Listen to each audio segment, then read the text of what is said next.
ढेर सारे लोग हैं जिनका ये मुतालबा है कि मेरा नमाज में दिल ही नहीं लगता।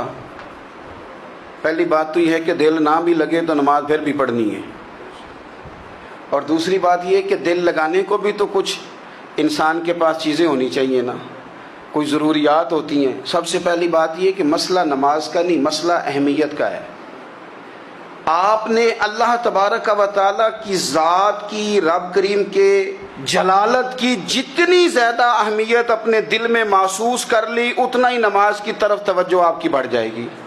आप सादी सी मिसाल है, गौर कर लें, जितना आप अपने उस्ताद को प्रोटोकॉल देते हैं, जितनी इज्जत करते हैं, उतना ही वक्त पे आप उनके पास पहुंच भी जाते हैं। अगर आपके दिल में अहमियत नहीं है तो आप टाल देंगे, और जिस उस्ताद की अहमियत है उसके फ़ोन की घंटी बजते ही फ़ोन भी उठाया जाएगा, और बात पूरी मुकम्मल भी नहीं होगी तो कहा जाएगा जैसे आप कहेंगे, और जो वक्त वो देंगे उनसे 10 मिनट पहले पहुंचने की कोशिश भी की जाएगी। बस समझ लें, दिल लगने ना लगने का मसला नहीं, अहमियत का मसला है।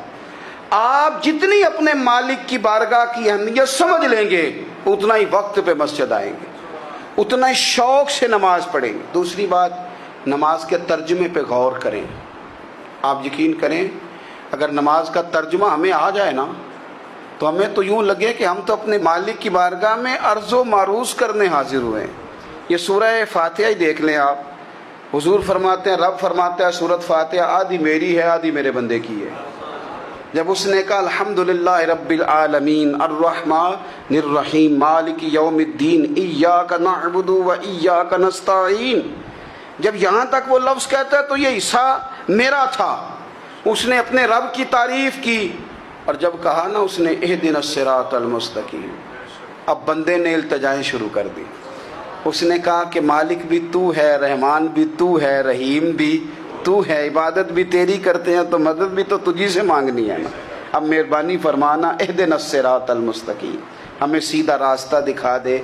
सिरातल लज़ीना अनअमता अलैहिम, उन लोगों का रास्ता दिखाना जिन पर तूने इनाम किया है।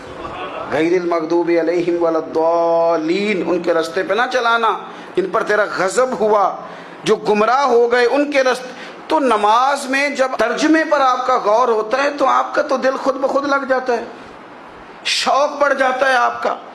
तो इतनी चीज़ें हम जिंदगी में याद करते हैं, तो अगर तर्जुमा भी नमाज का याद कर लें और फिर शौक से पढ़ें तो आप यकीन करें तबीयत खिंची चली आएगी। हमारे यहाँ कुछ लोग नमाज पढ़ते हैं पर बड़ी लापरवाही से पढ़ते हैं, कभी इधर देखते हैं कभी उधर देखते हैं, कभी बाल सहलाते हैं। वो मैंने देखा है सजदे जा रहे हैं तो सियाने सियाने बंदे कभी कपड़े को छेड़ रहे हैं, कभी जगह को छेड़ रहे हैं।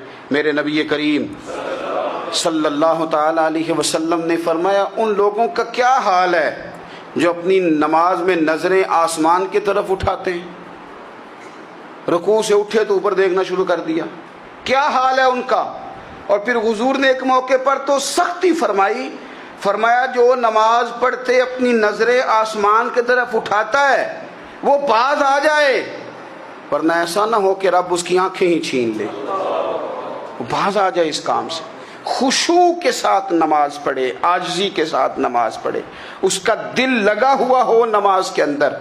मेरे नबी पाक सल्लल्लाहु ताला अलैहि वसल्लम के गुलाम हज़रत अनस बिन मालिक रज़ियल्लाहु ताला अन्हु फरमाते हैं कि रसूल पाक सल्लल्लाहु अलैहि वसल्लम ने मुझसे फरमाया था कि बेटे नमाज में इधर उधर देखने से बचो, क्योंकि फरमाया नमाज में इधर उधर तवज्जो करना ये बंदे को हलाक कर देता है, हलाकत है इसमें। अगर तुमने इधर उधर तवज्जो की, नमाज तुम मालिक की बारगाह में खड़े हो और तुम देख इधर उधर रहे हो। तो एक तो नमाज आजिज़ी के साथ, फिर फरमाया वल्लज़ीना हुम अनिल लग़वी मुअरिदून, वो लोग जो फजूल बातों से, लगवियात से अपना मुंह फेर लेते हैं, फजूलियात से। हमारे यहाँ ना बहुत सारे लोग ऐसे हैं जो बिला वजह उन चीज़ों में दिलचस्पी लेते हैं जो उनके मतलब की नहीं है, उनके मतलब की मतलब आप किसी से मिलने कहते क्या हाल है, ठीक है जी। बच्चों का क्या हाल है, ठीक है। बच्चे कितने हैं? तो भाई आपको जब पता ही नहीं था कितने हैं तो हाल क्यों पूछा आपने?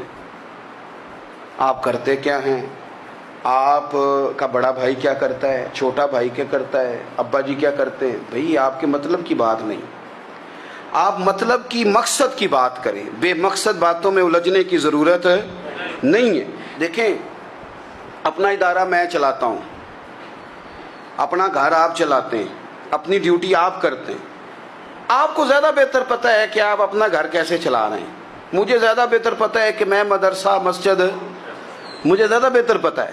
اس کے اندر کون سی اصطلاح کس طرح کرنی ہے یہ مجھ سے زیادہ بہتر کوئی بندہ جانتا نہیں. اب ہم کیا کرتے ہیں, جب ہم دوسرے کے کام میں مداخلت کرتے ہیں تو دو نقصان ہوتے ہیں. ایک تو اس کے ساتھ ہمارا رائے کا اختلاف ہو جاتا ہے, اور دوسرا ہمارے اپنے بہت سارے کام رہ جاتے ہیں کیونکہ ہماری توجہ ہی دوسرے کی جانب تھی. اپنے بڑے سارے کام رہ جاتے ہیں. اس لیے بہت ساری ایسی چیزیں ہیں جن میں بلا وجہ کوئی مقصد نہیں. ہم پرانے لوگوں سے باتیں سنا کرتے تھے, ہمارے بزرگ کہا کرتے تھے جڑے پنڈ جانا نہیں, جڑے پنڈ جانا نہیں اودا راہ پوچھنے دی کی لو. لغویات میں نہ الجھے, فضولیات میں نہ الجھے, یعنی ٹو میں رہنا, ٹو میں. آپ یقین کریں میں نے پرسنلی طور پہ اس چیز کو محسوس کیا ہے کہ ہمارے بہت سارے اہم حقوق صرف اس لیے مس ہوتے ہیں کہ ہماری اپنے سے زیادہ توجہ سامنے والے پہ ہوتی, سامنے والے.